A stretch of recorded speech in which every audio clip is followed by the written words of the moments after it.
Hello, good morning all of you. तो कैसे हैं सभी लोग।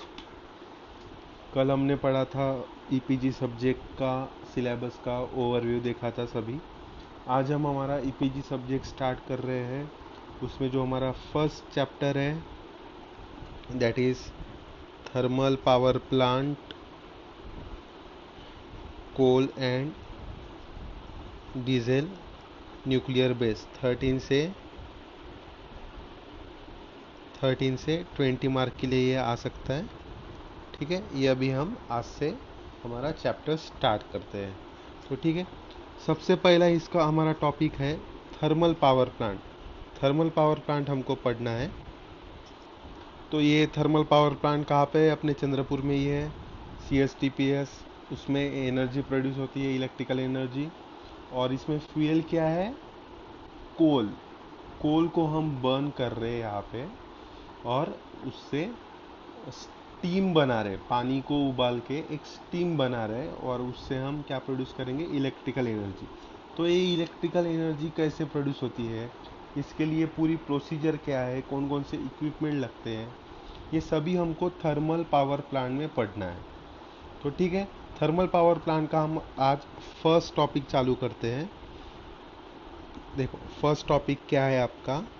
Most important points to be of site selection. यानी कि हमको थर्मल पावर प्लांट कहीं पे लगाना है, जैसे हमारे चंद्रपुर में लगाया, तो अ, उस साइट सिलेक्ट करने के लिए कौन कौन से पॉइंट्स कंसिडर करने हैं। जैसे अपन कोई घर बांधते हैं या फिर बिल्डिंग बांधते हैं, तो बिल्डिंग को कहाँ पे बिल्ड किया जाए, कहाँ पे उसको बांधा जाए, ये हमको डिसाइड करना है। नदी के पास बांधोगे तो वो बिल्डिंग क्या हो जाएगी? बह जाएगी। उसका फाउंडेशन जो बेस है वो क्या रहेगा? सॉलिड स्ट्रांग नहीं रहेगा। कोई पहाड़ पे भी नहीं बांध सकते आप बिल्डिंग या फिर घर। तो एक साइट सिलेक्शन रहता है।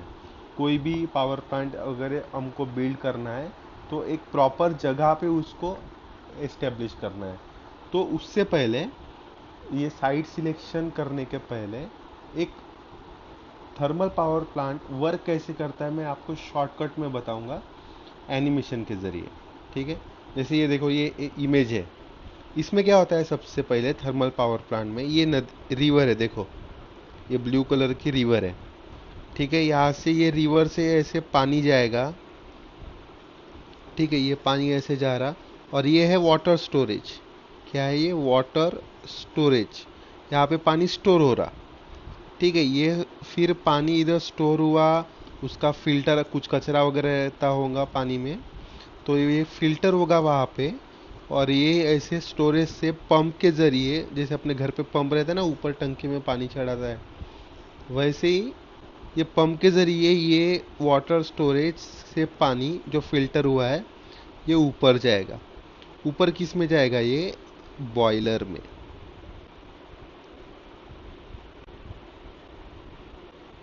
ठीक है, ये क्या है? बॉयलर।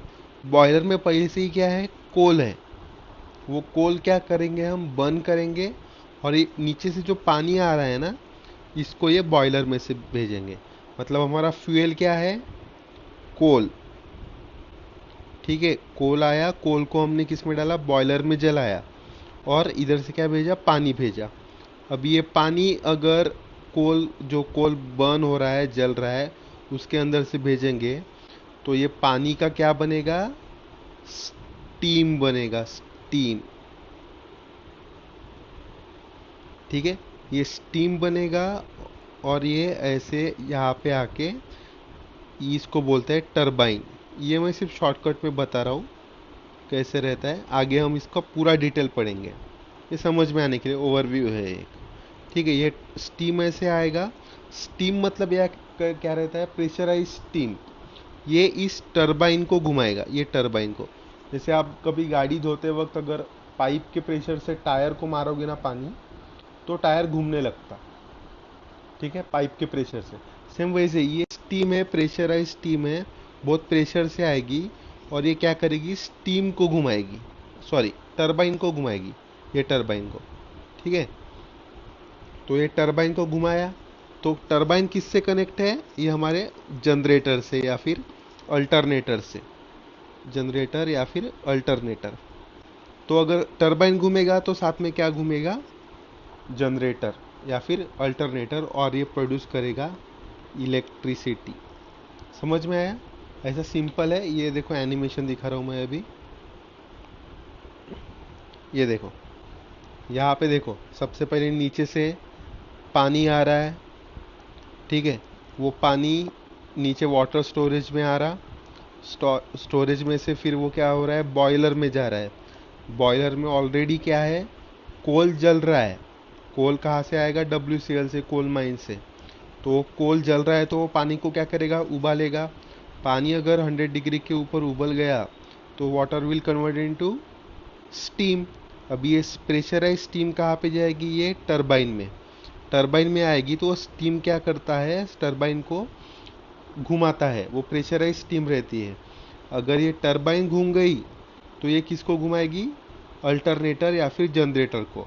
अगर अल्टरनेटर जनरेटर घूमना स्टार्ट कर देगा तो इलेक्ट्रिसिटी प्रोड्यूस हो जाएगी। बहुत बड़े बड़े अल्टरनेटर रहते हैं, एक रूम, एक बिल्डिंग इतने बड़े, उसको अपन हाथ से तो नहीं घुमा सकते, इसलिए ये हम स्टीम का इस्तेमाल कर रहे हैं ताकि वो अल्टरनेटर जनरेटर को घुमा सके, ठीक है। और वही स्टीम को हम फिर से ठंडा कर देंगे और वो नीचे फिर से steam will convert into water. वो वाटर फिर से इधर आएगा पंप के ज़रिए, ऊपर बॉयलर में जाएगा, कोल वहाँ पे जल रहा है, फिर वो water will convert into steam. फिर वो प्रेशराइज स्टीम क्या करेगी, ये टरबाइन को घुमाएगी, और ये टरबाइन घूमेगी तो वो किससे कनेक्ट है, अल्टरनेटर जनरेटर से। और वो जनरेटर क्या प्रोड्यूस करेगा, इलेक्ट्रिसिटी। बहुत इम्पॉर्टेंट एंड ईजी है। ये मैंने सिर्फ आपको शॉर्टकट में समझाया है, आगे जाके हमको इसका पूरा डिटेल पढ़ना है। समझ में आया? वाटर आया, वाटर गया किस में, बॉयलर में। बॉयलर में पहले से ही कोल जल रहा था, कोल जल रहा है तो वो वाटर को क्या करेगा, स्टीम में कन्वर्ट करेगा। वो स्टीम कौन सी है, प्रेशराइज स्टीम, ठीक है। प्रेशर है उसको, स्टीम को। वो प्रेशराइज स्टीम टरबाइन में आएगी, टरबाइन को घुमाएगी। टरबाइन किससे कनेक्ट है, अल्टरनेटर जनरेटर से। टरबाइन घूमेगी तो जनरेटर भी घूमेगा, और जनरेटर घूमेगा तो क्या प्रोड्यूस होगी, इलेक्ट्रिसिटी। हो गया। ऐसे काम करता थर्मल पावर प्लांट, ठीक है। तो अभी आगे जाते। हाँ, तो ये क्यों बताया मैंने कि अभी ये ऐसा कंस्ट्रक्शन है, इसका अपने को पता चल गया है क्या चाहिए, पानी चाहिए, कोल चाहिए। तो अपन साइट कैसे सिलेक्ट करेंगे, तो देखो सबसे पहले लोकेशन ऑफ द प्लांट। तो आपको कौन से जगह, लोकेशन पे प्लांट को क्या करना है, इंस्टॉल करना है। The site should be such that the plant is at the load centre. This means electricity is to be distributed in the nearing areas. इसका मतलब बताता हूँ मैं। मान लो अगर आपको कोई दुकान लगानी है, फॉर एग्जांपल कोई स्पोर्ट्स की वगैरह दुकान आपको डालनी है, तो आप पूरे गांव के बाहर डाल दोगे वो दुकान, तो कोई आएगा क्या, वो स्पोर्ट्स के खरीदने के लिए कुछ नहीं आएगा। तो आपको ये दुकान कहाँ पे डालनी पड़ेगी स्पोर्ट्स की, जहाँ पे मैक्सिमम बच्चे रहते स्पोर्ट्स के लिए, जैसे कोई सोसाइटी वगैरह रहेगी या फिर कोई ग्राउंड वगैरह है उसके बाजू में वगैरह आप स्पोर्ट्स का शॉप डाल सकते हैं, जहाँ पे आपके कस्टमर रहे। आप कहीं पे भी शॉप डालते हैं क्या, नहीं, जहाँ पे आपके कस्टमर है वहीं पे आप क्या करोगे, वो शॉप डालोगे वहाँ पे। वैसे ही प्लांट डालना है इतना बड़ा, तो जहाँ पे मेरे कस्टमर ज़्यादा है ना, अपने इधर CTPS है। क्यों है, क्योंकि अपने पास कोल माइंस भी है और MIDC एरिया है। MIDC एरिया मतलब इंडस्ट्री को इलेक्ट्रिसिटी नहीं चाहिए क्या, तो वो हमारे क्या हो गए, पावर प्लांट के कस्टमर, ठीक है। वो पावर प्लांट के, अगर अभी ये कस्टमर नज़दीक रही है तो क्या होता, अपना जो इलेक्ट्रिसिटी ट्रांसमिट करनी है ना, ये पोल्स के ज़रिए होता है, टावर्स के ज़रिए, उसका कॉस्ट क्या आएगा, कम आएगा। अगर 200-300 किलोमीटर बहुत दूर दूर है कस्टमर, तो अपने को टावर भी उतने बड़े लगेंगे, उसके लिए वो केबल भी उतना बड़ा लगेगा, तो मेरा खर्चा बढ़ जाएगा। तो मैं क्या सोचूंगा कि मेरे जो कस्टमर है वो नियर होने चाहिए, उसको बोलते हैं near to the load centre, ठीक है। नेक्स्ट पॉइंट देखते, If the power station is too away from the area, then the cost of transmission line will be very high, which will be an uneconomical. अभी बताया मैंने, अगर customer मेरे बहुत दूर है तो टावर भी ज़्यादा लगेंगे, केबल भी ज़्यादा लगेंगे, तो मेरा ट्रांसमिशन कॉस्ट क्या हो जाएगा, बढ़ जाएगा. The second important thing is the transportation cost of the coal from the coal mines to the power plant. So it will be economical if the plant is located near the coal mines. So it can be transported by road and rail line may be made available. देखो इसका मतलब, अभी अपने घर अपने चंद्रपुर में ये है ना थर्मल पावर प्लांट है, तो वो क्यों है यहाँ पे, क्योंकि अपने चंद्रपुर में कोल अवेलेबल है, यानी कि WCL कोल माइंस है. ठीक है, अगर मैं चंद्रपुर के जगह पे कोई बहुत दूसरे एरिया में, जैसे अमरावती में मैं अमरावती या फिर कौन सा अकोला वगैरह इतने दूर में ये थर्मल पावर प्लांट लगाता हूँ, तो मुझे दिन का कितना कोयला चाहिए, उसको फिर मुझे ट्रेन से भेजो या फिर ट्रक से भेजो, तो मुझे कोल का ट्रांसपोर्टेशन का खर्चा कितना आएगा, वो भी इतने दूर से जाओ, टाइम लगेगा मुझे वो कोल पहुंचाने के लिए. उससे अच्छा मैं क्या कर रहा हूँ, जहाँ पे माइंस है ना, यानी कि WCL वगैरह या फिर कोल माइंस है, उसके बाजू में ही मैं क्या लगाऊंगा, थर्मल पावर प्लांट. तो मेरा जो कोल का ट्रांसपोर्ट करने का खर्चा है वो क्या हो जाएगा, कम हो जाएगा, और टाइम भी मेरा क्या हो जाएगा, कम हो जाएगा. आप देख रहे हैं ये अपने दुर्गापुर रोड के ऊपर ऐसे झूले लगे हैं और कन्वेयर बेल्ट भी. वो क्या करते, कोल को सीधा ट्रांसपोर्ट कर देते थर्मल पावर प्लांट में. अगर वही दूसरे सिटी में रहता तो कितना मुझे वो ट्रक से भेजो या फिर कोई ट्रेन से भेजो, ऐसे प्रॉब्लम्स आते थे मुझे. इसलिए मैंने क्या किया, जहाँ पे WCL एरिया है, कोल माइंस का एरिया है, मैंने वहीं पे पावर प्लांट डाला है. ठीक है, ये रहा हमारा थर्ड पॉइंट. नेक्स्ट देखते हैं कॉस्ट ऑफ द लैंड. अब कभी भी कोई घर बांधते हो तो सबसे पहले हम क्या देखते हैं, कहाँ पे बांधना है. एक तो वो इकोनॉमिकल भी होना चाहिए, नहीं तो जगह ही हो जाएगी 50-60 लाख की, उसके ऊपर क्या 10 लाख का घर बांधोगे, वैसे नहीं होता ना. इसलिए जगह भी क्या होनी चाहिए, थोड़ी सस्ती होनी चाहिए. जैसे cost of the land much lesser in rural area than the city area, यानी कि गांव के पास अगर कोई आप प्लांट डालते हो तो उधर की जगह आपको सस्ती पड़ेगी. आपको भी पता है सिटी में अगर घर बांधने जाओ तो बहुत महंगा जाता है जगह के हिसाब से, अगर वही गांव में बांध दो तो आपको सस्ते में आएगा. तो अभी आप बोलोगे कि चंद्रपुर सिटी में कैसे थर्मल पावर प्लांट है. ये जो जब थर्मल पावर प्लांट बना 1982 या कुछ 1982 में है शायद, वो टाइम पे ये दुर्गापुर एरिया में कुछ भी नहीं था, गांव था, पूरा जंगल था. इसलिए जो कॉस्ट ऑफ लैंड थी वो क्या थी, बहुत कम थी. अभी इधर पूरा एरिया बढ़ गया है तो सिटी इधर आ गई है. पावर प्लांट सिटी के अंदर नहीं है, वो सिटी अभी पावर प्लांट के पास आ गई है. इसलिए उसकी कॉस्ट क्या होनी चाहिए, कम होनी चाहिए. A large space is required for thermal power plant which required for the project, cold storage, staff quarter. जैसे अपन थर्मल पावर प्लांट बांध रहे हैं तो आपने देखा है कितनी जगह वो कंज्यूम करता है. ऊपर से स्टाफ के क्वार्टर, यानी कि वो अपना ऊर्जा नगर जो एरिया है उनके क्वार्टर्स भी है, तो अपने को बहुत सारी जगह चाहिए. इसलिए उसकी कॉस्ट क्या होनी चाहिए, कम होनी चाहिए. थर्ड पॉइंट वही है, the cost of land should be reasonable and much in quantity and also be available for future expansion. यानी कि मुझे फ्यूचर में अगर 2 यूनिट और बढ़ाने हैं, जैसे अपने यहाँ पे 2 नए चिमनी लग गए, पता है ना जो फोटो में है, ये 2 नए चिमनी बाद में लगाए. अगर मेरे पास जगह ही नहीं रहती थी तो मैं वहाँ पे कैसे लगाता था. इसलिए फ्यूचर में अगर कोई मुझे काम करना है, नए प्रोजेक्ट लगाना है, तो वहाँ पे मुझे जगह रखनी है थोड़ी. ठीक है. Third is ash disposal facility. Ash disposal मतलब, ऐश मतलब ऐश्वर्या राय नहीं, ऐश मतलब जो कोयला जलाने के बाद जो वेस्ट तैयार होता है ना, राख बोलते उसको, राख. ठीक है, तो वो अभी इतना कोयला, हजारों टन कोयला जलेगा तो ऐश भी उतनी प्रोड्यूस होगी ना. तो वो ऐश रखने के लिए फैसिलिटी होना चाहिए. देखो, the ash storage and the ash disposal is also problem in coal fired thermal power plant. It requires much more space. जितना कोयला जलेगा उतना ही क्या प्रोड्यूस होगा, ऐश। वो ऐश को तो डिस्पोज करना इतना इजी नहीं है, तो उसको मुझे स्टोर करना पड़ेगा कहीं पे। और कुछ इंडस्ट्री, जैसे सेकंड पॉइंट है, the ash can be sold in the industry where it is required. यानी कि कोई इंडस्ट्री है जिसको ऐश की ज़रूरत पड़ती, जैसे चौक बनाने वाली इंडस्ट्री।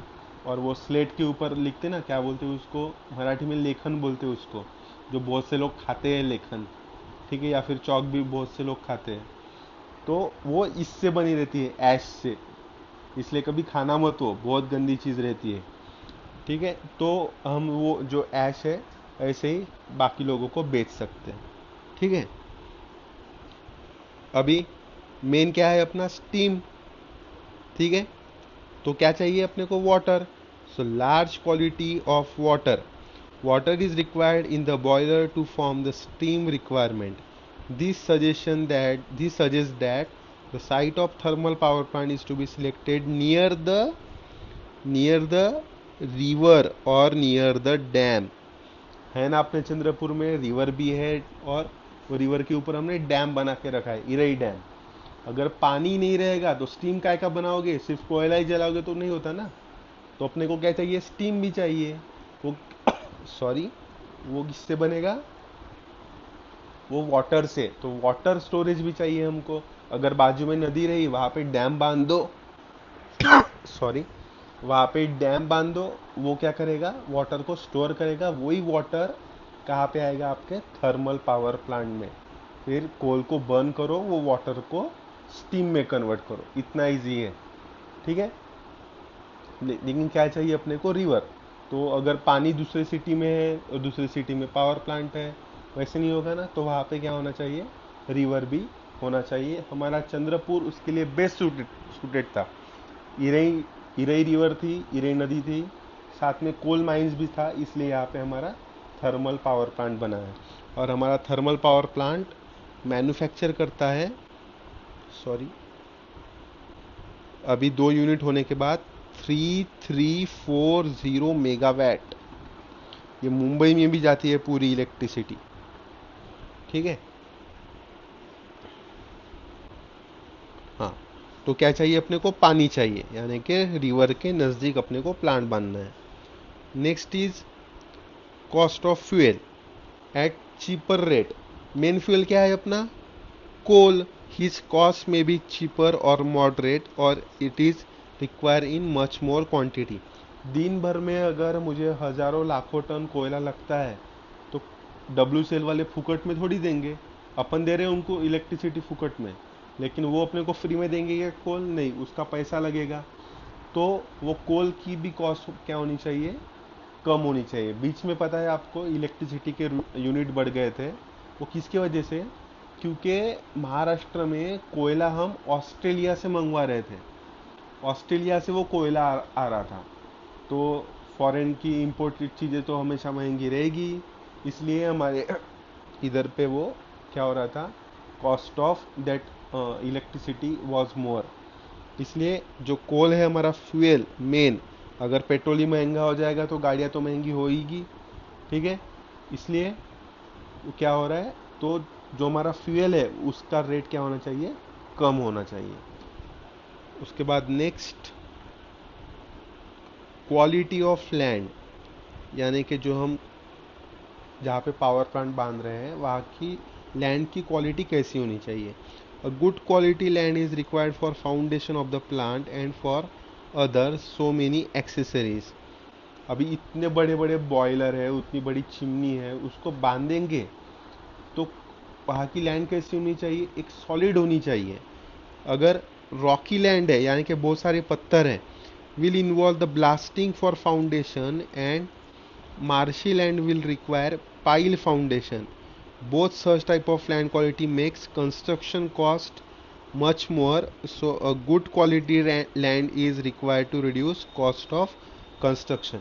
अगर रॉकी लैंड रहा, मतलब बहुत सारे पत्थर है वहाँ पे, तो पहले उसको फोड़ो, ब्लास्टिंग करो, और उसको लेवल में लाओ, उसके बाद पावर प्लांट बांधो, तो ये इसका भी खर्चा क्या हो जाएगा, बहुत बढ़ जाएगा।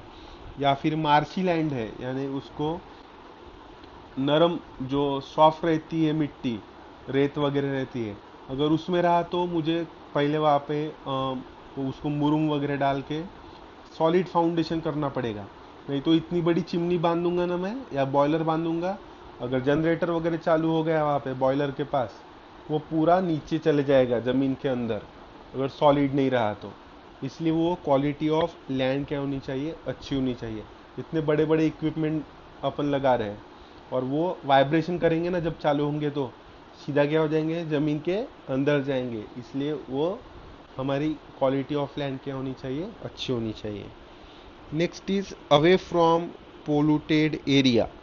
Burning of coal produces more ash particles and dust, so the nearby area is get polluted, which is not desirable. So such power station located avoiding polluted areas. इसका मतलब अभी कोल जल रहा है सादा एक, वो गांव में वगैरह देखो, वो कोल जाते खाना पकाने के लिए, शेगड़ी बोलते हैं उसको, कितना धुआं आता उससे। वो तो इतना सा जला रहे, 1 kg भी नहीं जला रहे। लेकिन इधर हजारों लाखों टन कोयला बर्न होता, तो सोचो कितना डस्ट, कितना ऐश वगैरह वहाँ पे प्रोड्यूस होगा। अभी अपने चंद्रपुर वालों को तो पोल्यूशन के बारे में कुछ बताने की ज़रूरत नहीं है। अगर बांध के नहीं जाओगे गर्ल्स लोग, तो घर में आने के बाद आपको पहचानेंगे नहीं, इतनी डस्ट रहती है। रात में कभी घर के ऊपर सो जाओ, खुद को नहीं पहचानोगे सवेरे, ऐसा चेहरा होकर रहता, इतनी डस्ट रहती है। ठीक है, इसलिए क्या करते हैं ये हमेशा सिटी के बाहर थोड़ा, ठीक है, जहाँ पे क्योंकि अस्थमा दमा का प्रॉब्लम होता है ना, उसकी वजह से वो जहाँ पे पॉपुलेशन कम है, लोग कम रहते हैं, उसके वहाँ पे पावर प्लांट बांधते हैं। तो और ये अपना सिटी के पास नहीं है, थर्मल पावर प्लांट पहले सिटी के बाहर ही था, अभी हमारी चंद्रपुर सिटी पावर प्लांट की तरफ बढ़ रही है। ठीक है, हमेशा याद में रखना, पावर प्लांट कहाँ पे बांधेंगे, जहाँ पे पॉपुलेशन कम है, ताकि उनको कोई भी डस्ट पार्टिकल्स या फिर एच पार्टिकल्स की वजह से एलर्जी ना हो, उनकी हेल्थ अच्छी रहे। Next is labour availability. Lots of labour is required in such plant. It should be available on the 24 hours of a day, as the plant runs all the 24-hour day. So the labor should be available at the cheaper and reasonable rate. आपको पता है power plant 24 hours चालू रहता है। अभी lockdown हुआ, quarantine हुआ, सब हुआ, लॉकडाउन में भी कभी पावर प्लांट बंद नहीं हुआ। वो क्या है, इमरजेंसी सर्विस है, इसलिए इलेक्ट्रिकल इंजीनियर कभी भूखा नहीं मरेगा। ठीक है, डॉक्टर और इलेक्ट्रिकल इंजीनियर, तो वो पावर प्लांट चालू ही था। आपके घर की इलेक्ट्रिसिटी बंद कर दी क्या उन्होंने? नहीं, लॉकडाउन है, कोरोना आ गया, वो तो चालू ही था ना। तो मुझे 24 आवर्स में काम करने के लिए लेबर चाहिए, शिफ्ट वाइज वहाँ पे उसकी ड्यूटी रहती है। मेजर गेट पे देखो कितनी भीड़ रहती है, कब सवेरे 10 बजे। तो इतने सारे मुझे लेबर चाहिए, तो लेबर को पेमेंट देना पड़ेगा ना, तो मुझे वो लेबर ज़्यादा से ज़्यादा चाहिए ही, और सस्ते में चाहिए, एट रीजनेबल रेट। ठीक है, ये हो गया labour availability. Next is industries nearby. Large quantity that is megawatt, mega MW मतलब मेगावैट। जैसे 1 kg रहता ना, पहले 1 ग्राम रहता, 1 kg रहता, फिर 1 टन रहता, वैसे ही वैट रहता, फिर किलोवैट रहता, फिर मेगावैट रहता। ये पावर मेजर करने का यूनिट है, वो आप आगे जाके पढ़ोगे। ठीक है, a large quantity that is megawatt of electricity is produced, so small medium and large scale industry should be in the nearby area which require electricity. अभी मैं प्रोडक्शन तो कर रहा हूँ इतना सारा, बेचूंगा किसको? घर वालों को। ठीक है, उनको तो MSP देगी, लेकिन सबसे ज़्यादा प्रॉफिट किस पे रहता है? इंडस्ट्री में। उनका बिल करोड़ों में आता, तो मुझे वैसे इंडस्ट्री मेरे पास में चाहिए। जैसे अपने इधर है मानिकगढ़ में ACC सीमेंट है, मानिकगढ़ है, घुग्गुस में ACC है, चंद्रपुर के सॉरी चंद्रपुर के MIDC एरिया में है बहुत सारी इंडस्ट्री। तो उनके पास में अगर इंडस्ट्री के पास में मैं पावर प्लांट डालूंगा तो मुझे क्या हो जाएगा, मेरा प्रोडक्ट बेचने में आसानी हो जाएगी, मतलब खर्चा कम आएगा। ठीक है, तो सीटीपीएस आराम से एमआईडीसी में बहुत सारे इंडस्ट्री है, उनको इलेक्ट्रिसिटी बेच सकता है और उसका ट्रांसमिशन कॉस्ट क्या आएगा, कम आएगा। इतने सारे पॉइंट हैं जो हमने अभी कवर किए। Industry near by me, hope ये क्लियर होगा आपको। Labour availability, away from polluted area populated area के दूर होना चाहिए। उसकी लैंड अच्छी होनी चाहिए। कॉस्ट ऑफ फ्यूल, यानी कि जो फ्यूल हमारा कोल है वो सस्ता होना चाहिए। वाटर रहना चाहिए, यानी कि नदी के पास में हमको लगाना है। जो ऐश प्रोड्यूस हो रही है उसको डिस्पोज करने के लिए जगह चाहिए। कॉस्ट ऑफ द लैंड, ये भी यानी कि जो जगह है थर्मल पावर प्लांट के लिए बहुत ज़्यादा लगती है, वो क्या होनी चाहिए, कम होनी चाहिए। And the location of the plant, हमको प्लांट कहाँ पे लोकेट करना है, जहाँ पे कोल माइंस हो, रिवर हो, वहाँ पे हमको लोकेट करना है। इतने सारे पॉइंट्स है, 4 मार्क के लिए पक्का पूछेंगे question. Site selection of thermal power plant, कोई भी आपको 4 पॉइंट याद से करने हैं। तो आज के लिए हम इतना ही करते हैं। जो भी आपको इसमें डाउट है वो नोट डाउन करके रखिए। 1-2 लेक्चर्स के बाद हम एक गूगल मीट पे लाइव लेक्चर लेंगे, उसमें आपका जो भी डाउट्स है वो हम क्लियर करेंगे। ठीक है, और आपको इसके नोट्स मिलेंगे, पूरे प्रिंटेड नोट्स मिलेंगे, आप उसका टेंशन मत लेना। फिर भी जो नोट डाउन करना है आप नोट डाउन करके रख सकते हैं। ठीक है, थैंक यू सो मच।